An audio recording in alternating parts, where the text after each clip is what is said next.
privacy protection is not about compliance alone. It is an issue of trust in the digital ecosystem of organization, and digital transformation is here to stay. My name is Bonface Asiligwa. I'm the current president for ISACA Kenya Chapter.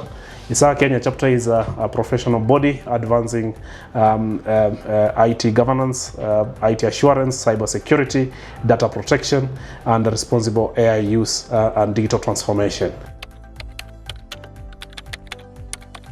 We're celebrating data protection because it's an element of trust, both for individuals and both for government products, for industry products, for enterprise survivors, and creating that element of legitimacy. One of the fundamental measures that enterprises should do, the major one first of all, is awareness. You cannot practice what you don't know. So you have to understand what is the legal regulatory space in which you're working in. The ODPC has provided industry or sector specific regulations, talking of now from industry perspective.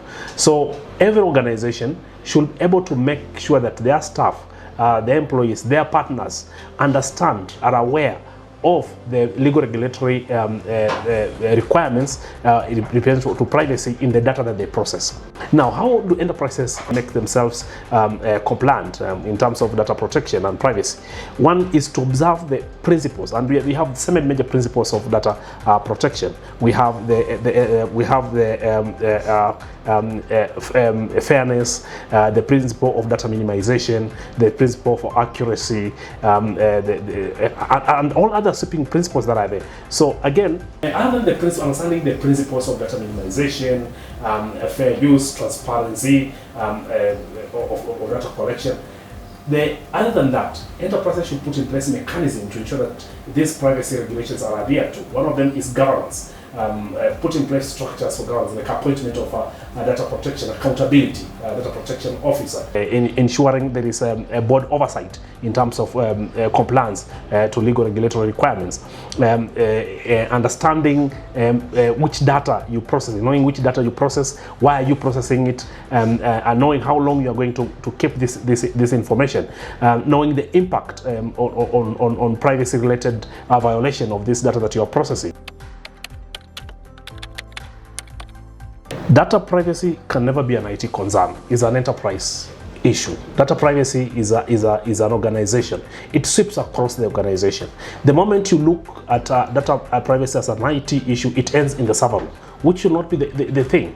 Now, IT comes in on a very small element of data protection. That is the element of protection, putting in place systems, tools, and controls to be. So if you look at data protection from that perspective, then you miss it.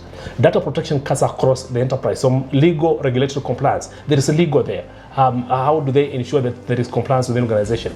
The executive management and the board, ensuring there is accountability. When it comes to finance and accounting, how do they ensure that there is enough resources within the organization? There is control frameworks within the organization to ensure this compliance. Risk management, what are the risks that comes about with the data protection and compliance to this, both internationally and locally and internationally.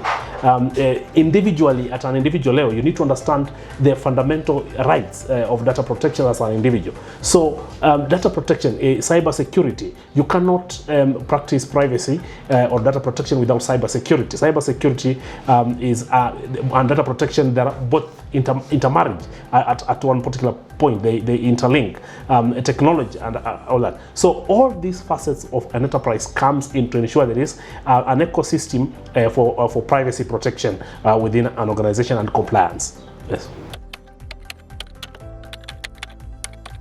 Finance professionals hold, first of all, you start from their profession, just the profession of finance. They have access to one of the elements of data that is classified as sensitive personal data. And that's finance information. Yes, we have salaries, we have health records. Health records, a finance person may ask you, health records is about HR. It's not about HR, because if, for instance, somebody, a staff in your organization is supposed to be processed an invoice for payment in a health facility that is specialized in treating specific ailment, let's say for instance cancer, heart disease, already that finance person has known that this person is suffering, which is a sensitive information, personal information. So finance people come across very important information, tax information, profits and losses of organization, transactions, liabilities and all that. So that is personal sensitive information. That's what finance people come from. Now, what is their role in insurance data protection? One, it starts from the element of providing resources. They should be the first people to champion and provide resources that should be invested in cybersecurity and data protection. Basically, complying with the legal regulatory requirements for data protection requires financing investment. So that is from the first, with their roles, first of all. Number two, finance people, most especially for auditors, they are the ones who evaluate control effectiveness. They evaluate the risks in terms of risks the enterprise is facing in terms of compliance to legal regulatory requirements. So, and one of the compliance, they'll be looking at compliance to data protection regulations and the law. When it comes to enterprise risk management, where finance people are, there are implications and impact on enterprise if in any case an organization violates or is obligated to pay fines. There is an impact in terms of reputation damage. It comes with losses or either process, so that data protection is an element of trust in an enterprise. And if an enterprise is a profit-making or a service organization, definitely the data protection element will touch on its bottom line, which is finance, and that's why finance people are very critical when it comes to data protection.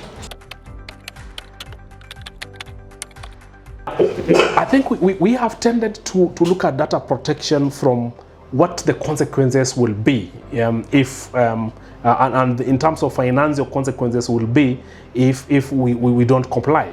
And that's where organizations are failing to really look at this from a strategic imperative, data protection and privacy, a strategic imperative organization. Data protection is the core at the core of trust in whatever an organization is doing. And in so doing, if an organization is, let's say, in violation of basic principles of data protection, let's say customer data is a breach on customer data, customers are complaining that there's no confidentiality in the handling of their data, that one feeds into the trust in of an organization. And the moment the organization that is brand reputation that is at stake. So brand reputation is one thing that you can never recover.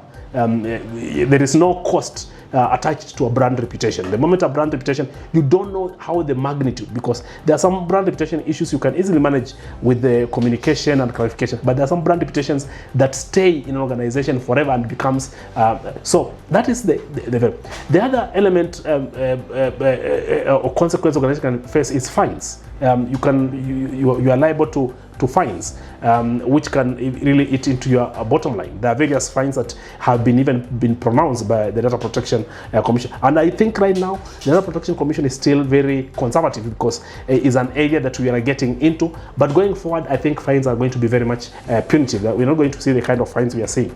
The other element is if the breach is so wide, you can be ordered to stop the processing activity. You can imagine if your enterprise is heavily reliant on a specific system, and which I don't think if there is an enterprise right now that is operating without reliance on technology, then you are ordered, for instance, to be able to stop processing for an audit to be done, and then again you're told to either conduct an upgrade or an update. That may also take a lot of resources, because fixing a patch, fixing already something that is already in operation is far much expensive than having observed principles like privacy by design when you are designing that particular system. So there are various consequences that come about. Even re-engineering a whole system to be able to comply on something that was left out, that is enabling the organization to be vulnerable to privacy-related issues, is a very expensive affair. So we shouldn't just look it and narrow it to the fines that you'll be able to get if you don't comply. It starts from the bottom. If you are not observing things like privacy by design when you are designing your systems, if you are not looking at issues like when you are recruiting, you will you are definitely, if you are not putting in place governance structures for accountability, for ensuring compliance and all that, you are definitely going to be liable to this. And again, the one thing is that don't look at data privacy from consequences and impact from the narrow perspective of the fines that may be pronounced in the event of a breach. No. In fact, the best way to look at it is from an element of trust, which impacts the reputation of the very essence and existence of the organization.